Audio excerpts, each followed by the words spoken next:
you're gonna die never even trying to reach your full potential. This was the life that you were supposed to live, but you didn't try. Those of you who are listening to this, whoever hear this, you will not find toughness in a comfortable environment. You will not find it. The only way you find it is to drown yourself in a position where you're just out of sorts. We all have two people, and I'm not saying you're crazy. We have the easy voice, which is that 20% telling yourself that I'm easy at 90% of my full potential, maybe 100% at that 20%. That's that voice that we all love. That's that very comfortable voice that's that mommy holding you saying it's gonna be okay. Doesn't care how good you are, just loves you. Just loves you no matter how messed up you are in life. This other voice that we walk very far away from is the voice saying, hey man, you ain't doing shit. So we try to get this voice out of our head completely. And we live over here in this lane.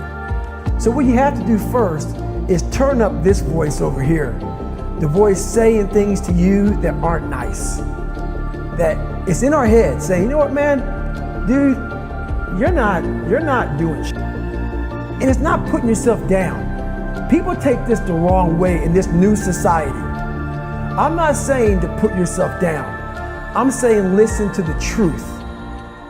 And the truth isn't in the 20%. The truth is in this other part of your brain saying, look man, you're wasting a bunch of percentage here. We have 80 more percent that we're not tapping into because in this other 80% is suffering, pain, failure, self-doubt, darkness, and then a whole bunch of light. But to get to this light, you gotta go through all of this shit. So a lot of us know that. I can get over here, but over here, man, this is much better because I gotta go through this journey that is not fun. This from 20 to 100%, this in between is not fun. So we decide to live over here. So everybody goes, how do you do that? You know exactly how to do that. You know exactly, it's not a magic trick. There's nothing I talk about in that book that's a magic trick.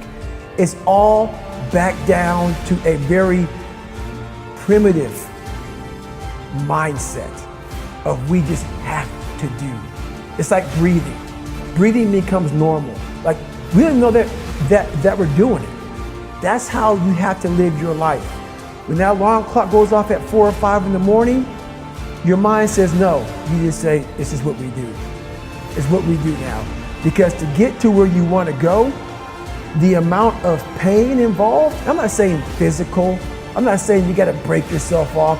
The amount of mental pain of how many times you're going to have to do something that you don't want to do to get to where you want to go is going to be, there's going to be more times you do something that you don't want to do than you are going to want to do it. And that's your new norm. That's your new norm. So then it's like breathing. And then once you do this over and over and over again, it becomes like breathing. I don't want to live this lifestyle, but to get to the other side of this, I have to. So if you really want it, you realize what trying is and what trying is not. You're not working your butt off hard enough. You're not trying hard enough. We all think we're trying hard, but what are you gauging that off of? I talked to this one kid the other day. College is kicking my ass. I said, what are you gauging that off of? I go, are you trying? He goes, yeah, I'm trying my ass off. I'm studying hard. I go, what are you gauging trying hard off of? Well, in high school, I didn't have to try at all. And I made great grades. In college, I'm trying hard. You're trying hard compared to what you did in high school, which was it came easy to you. So your reality is something you created off of something easy. So you trying hard is 2 hours of studying. I'm gonna tell you a difference in trying hard and trying hard. Trying hard is something in your mind just doesn't stop. Where you know 2 hours isn't enough. When I was 297 pounds and I was fat as hell trying to be a Navy SEAL, the scariest thing in the world to me, even to this day, was that could have been the rest of my life. I thought then I was trying hard. That's the scariest thing in the world. I thought then 297 pound, working for Ecolab, spraying for cockroaches, making $1,000 a month. I thought that was me at my 100% potential. Come to find out, a few years later, I wasn't anywhere near that. 106 pounds less, graduated Navy SEAL training, went on to do all these other things. Looking back on that, that was me trying hard. That's why people gotta understand, what is in us, we have no idea until we start trying hard. And I mean really trying hard, where you're obsessed with, hey, this is my new norm. This isn't always fun. It's not always meant to be fun. And that's when you know you're trying hard. I have this haunting voice in the back of my head. A lot of us have it. We just ignore it. And it was there for years. So I knew in the back of my mind that I could pull off this whatever I wanted. I knew I could, but I was afraid of the work, because I wasn't gifted with brains. I wasn't gifted with God-given talent as far as like athleticism. So I knew to get to where I had to go, to be on the same playing field as these men, to even try out for this program, I knew the work was gonna be something that I didn't want to even attack. So I was just putting it off. But yet you did it. Because it haunted me. The voice in my head said, you know what, man, you're gonna die never even trying to reach your full potential. I developed a reality that wasn't real. That's the thing we always do. We can have a great life, but we always build this reality around the one thing we don't have. So therefore, our great life, we don't even see it. We see the one piece of clothing we weren't able to get versus the amazing things we have. So we focus on that. I was the king of focusing on the one bad thing in my life. The one bad person called me nigger. Everything bad, I focused on that. But over here was a beautiful reality of my life. Even though I came from nothing, where I could have taken my mind for the possibilities of where I can go if I work harder. That was all over here, but I lived in the filth over here.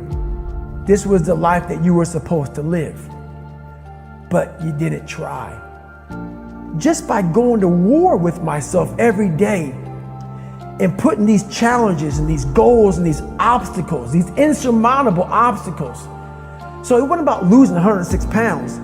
Me losing 5 pounds was an accomplishment. Me losing 10 pounds and then 50 pounds. And then the more I did this, the more I gained confidence. And then the more I gained confidence, the more I realized, these Navy SEALs, man. These guys can't do what I'm doing right now. I had no coach, had no trainer, had no money. I didn't know how to lose weight. I had no knowledge of what I was doing. I was just working. I was just sacrificing. And then through that, all these different tools started coming up. But I would have never found these tools if I didn't put myself in a very uncomfortable place. We all look for toughness. We all want it, but we look for it in a comfortable environment. You will not find toughness in a comfortable environment. Those of you who are listening to this, whoever hear this, you will not find it. I was trying to look for it everywhere. The only way you find it is to drown yourself in a position where you're just out of sorts, where you can't swim and you're drowning. Where you're drowning. You're drowning in life. But you say, you know what, man? Dad, I'm gonna figure out how to backstroke or something. And then through figuring out all these tools, your mind starts to, when you quit, your mind does this. Because you're out. Once you say, I'm not gonna quit, this is the 40%. When you quit, your mind says, we're done. So it doesn't expand. There's no expansion when you quit. When you say, you, this sucks, I'm drowning, I'm miserable, I'm suffering, I'm broken, but I'm not going anywhere. What happens to your mind is it does this. It says, he's not leaving, so we gotta expand, we gotta grow, We gotta figure this thing out. So then these compartments in your brain start to they have to work. They have to work. And then you start to engage parts of your mind that you never engaged before. But you can't engage it by sitting back in these nice chairs, drinking this nice water, talking to you, talking about what I want to do. That's where the 40% thing comes in. It comes in when you're in suffer mode and you say, I'm not going to quit. You're forcing your brain now to operate on a level it's not used to, but then it becomes used to it.